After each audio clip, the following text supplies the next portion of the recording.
성경을 읽다 보면 위대한 사람들의 이야기가 흥미진진하게 진행되는 것을 볼 수가 있습니다. 우리는 위대한 신앙인들의 이야기를 읽다가 보면 종종 그들의 모습을 우리 자신과 비교해 보면서 우리의 모습이 부끄러워질 그러할 때가 있습니다. 그리고 또 한편으로는 그들의 모습을 존경심으로 바라보면서 또 본받고자 하는 그러한 마음이 들 때도 있습니다. 히브리서 11장에 보시면 위대한 믿음의 위인들의 모습이 나오고 또 구약에는 여러 다양한 그러한 신앙인들의 모습이 나옵니다. 또 신약에는 예수님의 제자들이 나오고 또 스데반이 나오고 사도 바울의 위대한 모습도 나옵니다. 이런 분들의 신앙의 모습을 보면서 우리가 본받고자 하는 마음이 들 때가 있습니다. 그러나 이 시간에는 우리가 눈을 한번 돌려서 오늘의 본문에 나오는 여러 사람들의 또 다양한 사람들을 한번 생각해 보았으면 합니다. 우리가 지금 읽었지만 거의 생소한 이름들이 나오고 전혀 알 수 없는 사람들입니다. 오늘 본문 마지막까지 이러한 사람들의 이름이 계속됩니다. 저도 읽을 때 좀 힘들게 읽은 그러한 이름들도 있습니다. 이분들은 다윗과 함께 위대한 이스라엘을 건설했던 장군들의 이름입니다. 그런데 이런 장군들뿐만이 아니라 이스라엘을 함께 일으켰던 사람들은 이 사람들은 같이 이스라엘을 이룬 장군들이기 때문에 오늘 본문에 보시는 것처럼 이름이 기록되어 있지만 그러나 같이 이스라엘을 건설했지만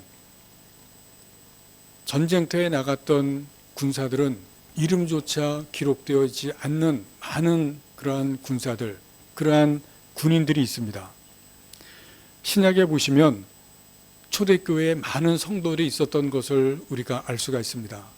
베드로가 전도했을 때 하루에 3,000명, 때로는 하루에 5,000명이 전도받고 그리스도인이 되었다고 기록이 되어 있습니다. 그것을 보시면 신약교회, 초대교회에는 많은 성도들이 있었다고 하는 것을 우리가 짐작해 볼 수가 있습니다.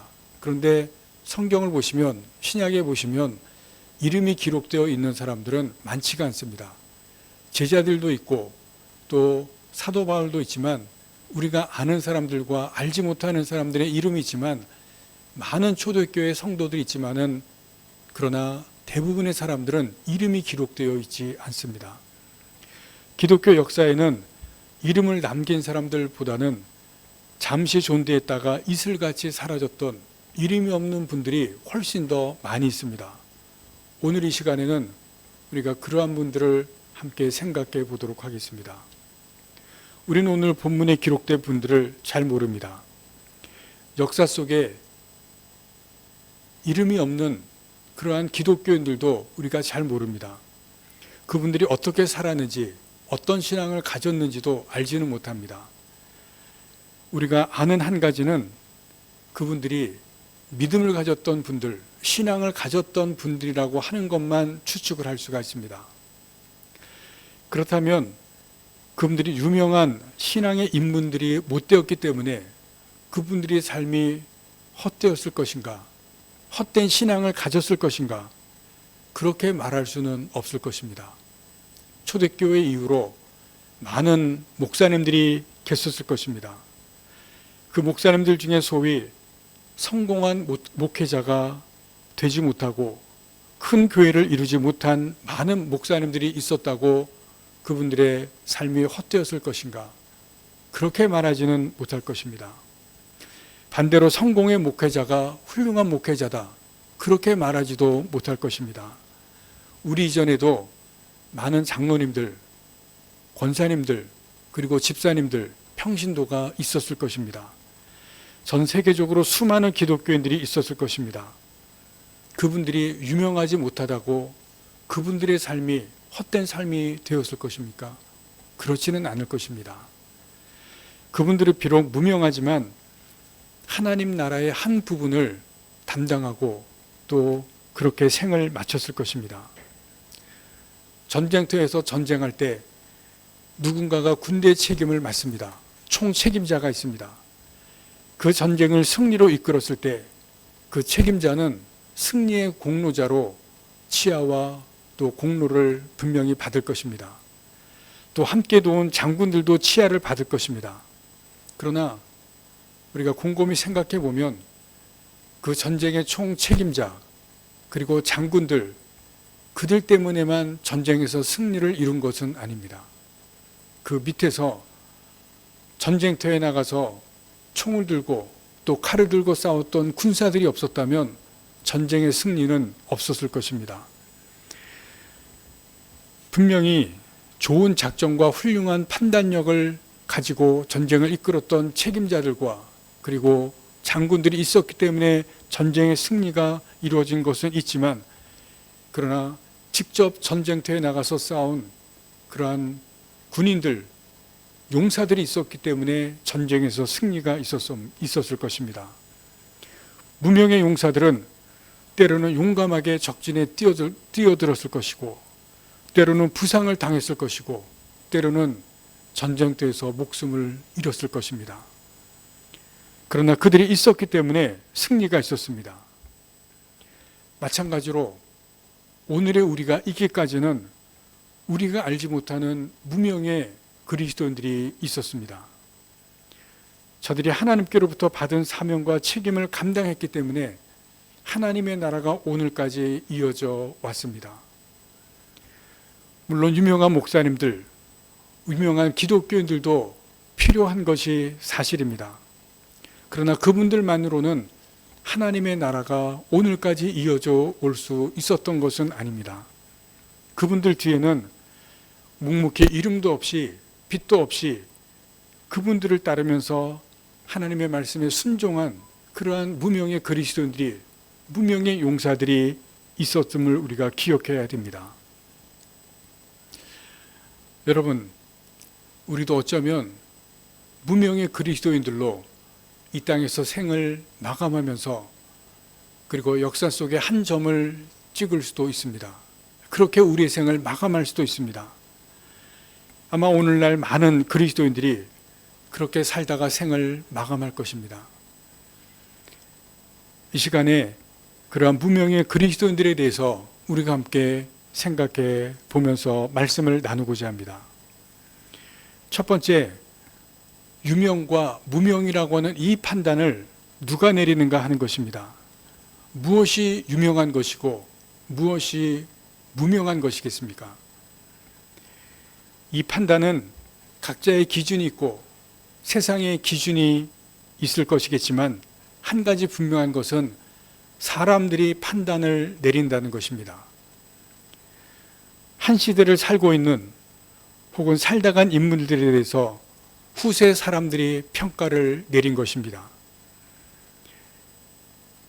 사람들에 대한 평가에 의해서 유명한 사람이 되기도 하고 악한 사람이 되기도 하고 그리고 위대한 사람이 되기도 합니다.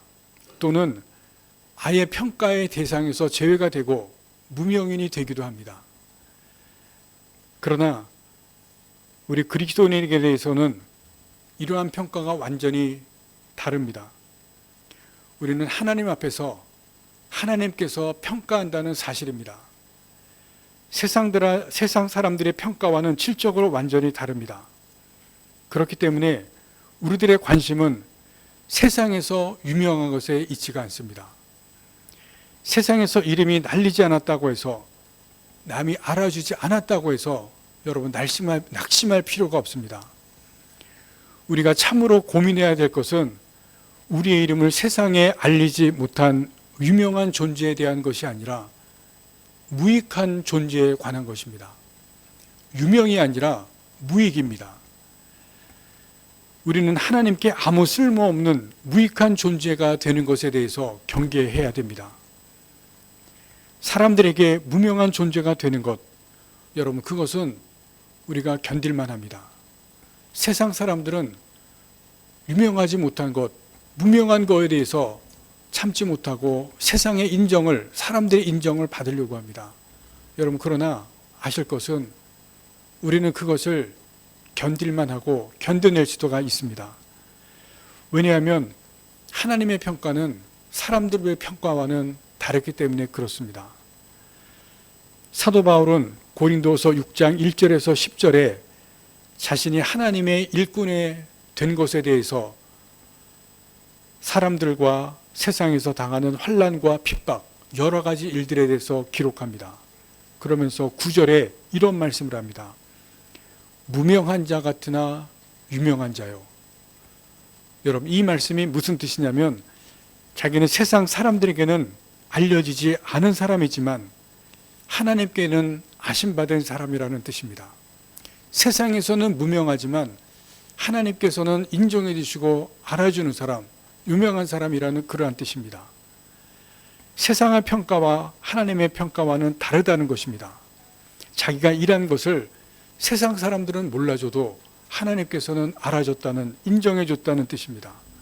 그렇기 때문에 우리는 세상에서 무명한 존재가 돼도 견딜 수 있습니다. 하나님은 알아주시고 하나님은 우리를 인정해 주기 때문에 그렇습니다. 그것을 유명이라고 말합니다. 이름이 날리거나 인기를 얻는 그런 것이 아니라는 뜻입니다.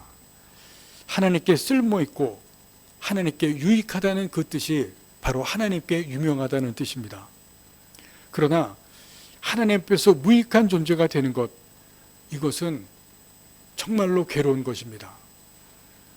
세상에서는 유명했고 인기도 있고 돈도 있고 평안하게 살았지만 하나님 앞에 쓸모없는 존재가 되었을 때 이것이 얼마나 비참한 존재가 되는지 성경에서 알려주는 부분이 있습니다. 우리가 잘 아는 마태복음 25장에 달란트 비유가 있습니다. 이 비유 중에 5달란트 받은 종과 2달란트 받은 종이 있습니다. 이 사람들이 각각 주어진 것을 가지고 최선을 다하고 그리고 충성스러운 모습을 보입니다. 그래서 각각 5달란트와 2달란트를 남겨서 주인에게 가져옵니다. 그리고 주인이 잘했다고 칭찬을 합니다. 반면에 땅속에 두었던 1달란트 받은 종에게 주인이 이런 표현을 하는 것을 성경에서 볼 수가 있습니다. 무익하다. 정확히 이런 말씀을 합니다. 이 무익한 종을 바깥 어두운 데로 내쫓으라. 주인이 보기에 이 종은 무익했습니다. 쓸모가 없었습니다. 주어진 것에 최선을 다하지 않았고 그래서 주인이 내어 쫓습니다. 하나님께 무익한 존재가 되는 것은 이렇게 비참한 것입니다. 그래서 우리에게 두려워할 것은 무명한 존재가 되는 것이 아니라 무익한 존재가 되는 것입니다. 하나님께 무익한 존재가 되는 것, 이것이 얼마나 비참한 것인지를 달란트 비유는 우리에게 가르쳐 줍니다. 사람들의 평가를 두려워하지 말고 하나님 앞에서 무익한 존재가 되지 않도록 우리가 힘써야 됩니다. 바울은 하나님께서 인정해 주신 유명한 자가 어떤 존재인지를 고린도서 6장 10절에서 계속해서 이렇게 말씀합니다. 근심하는 자 같으나 항상 기뻐하고 가난한 자 같으나 많은 사람을 부유하게 하고 아무것도 없는 자 같으나 모든 것을 가진 자로다. 여러분, 세상에서는 무명하지만 하나님 앞에서 유명하게 되면 여러분 이런 사람이 되는 것을 사도 바울이 우리에게 가르쳐 줍니다. 근심하는 것 같지만 그러나 내면적으로 기쁨이 충만합니다. 아무것도 없는 가난한 사람 같지만 하나님께서 주신 것으로 충만하기 때문에 다른 사람들을 부유하게 만듭니다. 아무것도 없는 것 같지만 모든 것을 가진 그러한 존재가 됩니다. 여러분, 그렇기 때문에 세상에서 유명한 것이 아니라 하나님 앞에서 유명하게 되는 여러분 그러한 사람이 되기 위해서 힘쓰시기를 바랍니다. 하나님 나라를 위해서 해야 할 그런 일들, 하나님께서 맡겨주신 일들, 여러분 그것에 힘쓰시는 우리가 될 수 있기를 바랍니다. 사람에게서 유명을 찾는 것이 아니라 하나님 앞에서 유익한 일이 무엇인지를 우리가 그것을 찾고 깨달으시고 그리고 힘쓰시기를 바랍니다. 여러분, 우리에 대한 평가는 하나님께서 반드시 하시게 됩니다. 두 번째입니다. 우리가 생각할 것은 일을 맡겨주시는 분은 하나님이라는 사실을 분명히 아시기를 바랍니다. 이름이 날 수 있는 큰 일을 맡겨주시는가, 아니면 빛도 안 나는 작은 일을 맡겨주시는가, 그것은 하나님의 결정사항입니다. 달란트 비유에서 각 종들에게 5달란트와 2달란트와 1달란트가 주어집니다. 그런데 성경은 그 기준에 대해서 말씀하시지 않습니다. 왜 이 달란트를 각각 다르게 주시는가? 아무런 기준이 없습니다. 그것은 전적으로 주인의 뜻이기 때문에 그렇습니다. 그리고 받은 종들이 불평하지 않습니다. 주인의 결정이기 때문에 받은 종들도 불평이 없습니다. 그리고 또 한 가지 우리가 주목해서 볼 것이 있습니다. 5달란트 남긴 종이나 2달란트 남긴 종이나 주인이 똑같이 말을 합니다. 마태복음 25장 21절과 23절을 보시면 주인이 똑같이 말합니다.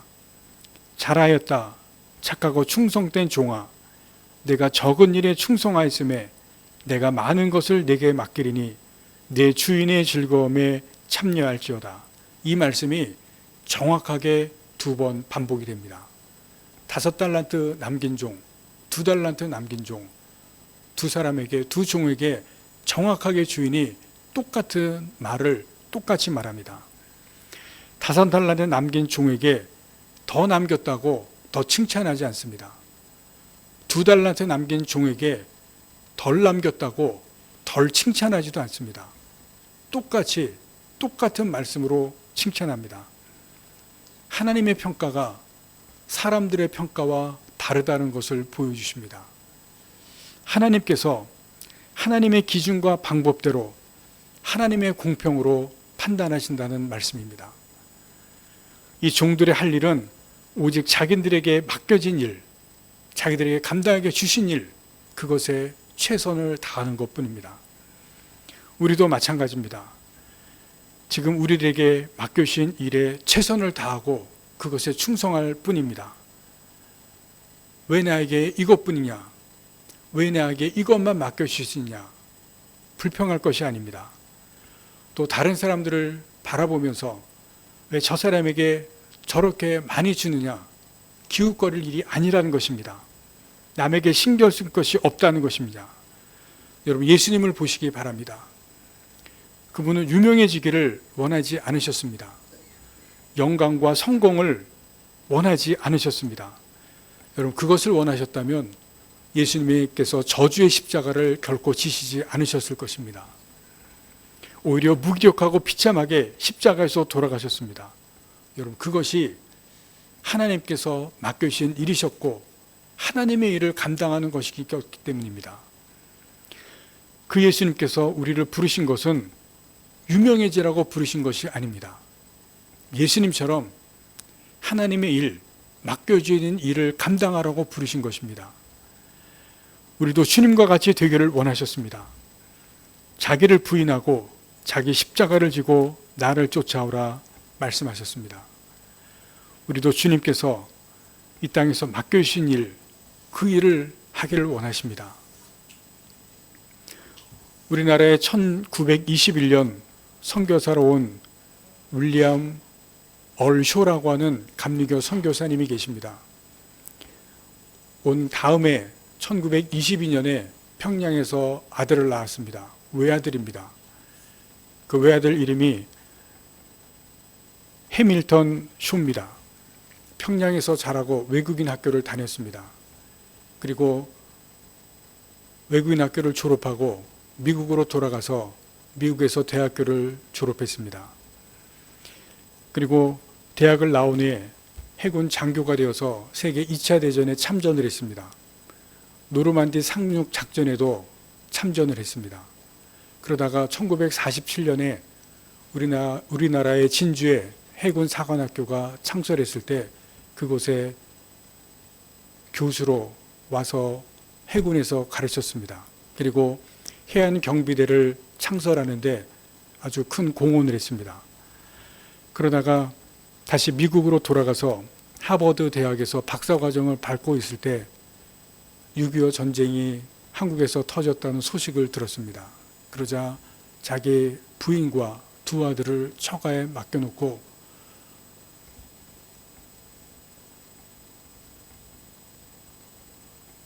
해군 대위로 제대를 했는데 다시 자원 입대하고 한국 전쟁에 참전을 했습니다. 해밀턴 쇼는 1950년 인천 상륙 작전에 참여해서 같이 함께 했습니다.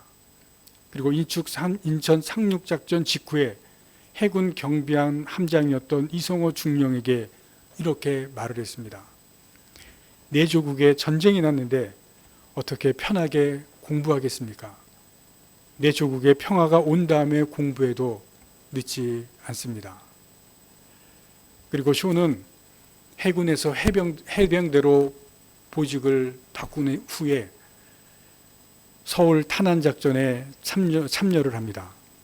녹본동에서 인민군 매복조와 전투를 벌였습니다. 그리고 9월 22일에 그곳에서 전사했습니다. 그의 유해는 양화진 외국인 묘역에 모셔져 있습니다. 그런데 그의 아내 로빈슨 쇼가 남편을 잃은 슬픔 가운데서도 두 아들을 키우면서 하버드에서 박사과정을 공부합니다. 그리고 아들들과 함께 다시 한국으로 돌아와서 이화여대에서 사회학 교수가 되어서 학생들을 가르칩니다. 그리고 세브란스 병원에 사회사업실을 개설하며 자원봉사를 합니다. 그리고 또 서울 외국인학교에서 교사로 일을 했습니다. 여러분, 이 가정을 한번 보시기를 바랍니다. 이 사람들의 이름들을 여러분 들어보신 적이 있습니까? 저도 말씀을 준비하면서 처음 이 사람들의 이름을 들어봤습니다. 윌리엄 얼쇼 선교사, 그의 아내 아데린 쇼, 조선 땅에 복음을 전하기 위해서 조선시대에 들어왔습니다. 일제시대 일본이 탄압할 때 이 땅에 들어와서 알지도 못하는 조선이라고 하는 이 땅에 들어와서 복음을 전합니다. 해방 후에도 이 땅을 떠나지 않고 하나님의 주신 사명을 감당하면서 이곳에서 생을 마감했습니다. 그 아들 해린턴 쇼는 자신이 조선에서 태어났다고, 이 한국 땅에서 태어났다고, 이곳이 자기 조국이라고 하면서 전쟁에 참여해서 이곳에서 목숨을 바쳤습니다. 그의 아내 로빈슨 쇼는 남편이 목숨을 바친 곳에 와서 학생들을 가르치고, 그리고 이곳에서 자신의 일생을 또 헌신하면서 봉사합니다. 하나님의 주신 사명으로 학생들을 가르칩니다. 여러분, 이분들은 우리가 이름도 몰랐던 무명의 사람들입니다. 그러나 하나님께서 이 사람들을 무명이라 하지 않고 유명인이라고 인정하시고 평가해 주실 것이라고 믿습니다. 하나님께서 각자에게 주신 사명을 주심으로 말미암아 하나님의 나라의 용사들이 되어서 전혀 알지도 못했던 이 땅에 와서 그 사명을 감당하고, 그리고 이곳에서 자신들의 일생을 바친 그러한 하나님의 용사들입니다. 하나님의 나라를 세우기 위해서 주신 사명들을 이 땅에서 사명으로 감당하신 그러한 분들입니다. 여러분, 일을 맡기시는 분은 하나님입니다. 하나님은 무엇보다도 하나님 나라를 위해서 일을 맡기시는 분입니다. 우리가 할 일은 지금 우리에게 맡겨주신 그 일을 깨닫는 것이고 그 일을 감당하는 것입니다. 하나님의 일을 위해서 나에게 무엇을 맡기시는지 여러분 그것을 깊이 생각하시고 여러분 그 일을 우리도 깨달으실 수 있기를 바랍니다. 하나님께서 우리를 이 땅에 보내신 것은 우리를 이 땅에서 평안하고 안정되게 잘 살기 위해서 보내신 것이 분명히 아닙니다. 하나님 나라의 일을 감당하도록 하나님께서 우리 각자에게 주신 그 무엇인가가, 그 일들이 분명히 있을 것입니다. 여러분 깊이 그 일들을 생각해 보시고 깨달으시고 그 일들을 잘 감당해 보시기를 바랍니다. 우리는 그 일들을 위해서 세우신 하나님의 무명의 용사들입니다. 세상은 알아주지 못해도 여러분, 그 일을 위해서 세우신 하나님의 많은 무명의 용사들이고, 지금까지 많은 무명의 용사들이 하나님의 나라를 위해서 이 땅에서 살다가 다시 하나님의 나라로 돌아갔습니다. 여러분, 그 일을 우리가 깨달으시고 충성스럽게 감당하는 그러한 사람들이 되실 수 있기를 바랍니다. 그리고 하나님께서 그 일들을 맡기셨다면, 달란트 비유처럼 잘 감당했다면 하나님께서 더 큰 일들을 맡기시기 위해서, 쓰시기 위해서 우리를 세우신다면 우리가 잘 준비하실 수 있기를 바랍니다. 기독교 역사는 위대하고 유명한 인물들에 의해서만 이루어지지 않았습니다. 하나님 나라는 무명의 용사들이 각각 자기의 책임을 다할 때 든든하게 서나갑니다. 우리들은 단지 하나님 나라의 도구들일 뿐입니다. 하나님께서 필요한 사람, 준비된 사람을 원하시는 일에 사용하실 것입니다. 크게도 사용하시고 작게도 사용하십니다. 쓰임받는 우리로서는 그 일을 깨닫고 충성스럽게 감당할 뿐입니다. 그리고 평가는 세상이 아니라, 사람이 아니라 하나님께서 나중에 하실 것입니다. 우리가 충성된 일꾼이라면 하나님께서 필요한 것에 반드시 사용하실 것입니다. 그리고 우리는 하나님 앞에 유익한 그러한 사람이 되시기를 바랍니다. 세상에서는 무명하지만 하나님께는 유명한 그러한 사람이 되어서 하나님 나라를 세워가는 저와 여러분이 되시고, 그리고 이 교회가 되실 수 있기를 간절히 바랍니다. 기도하시겠습니다.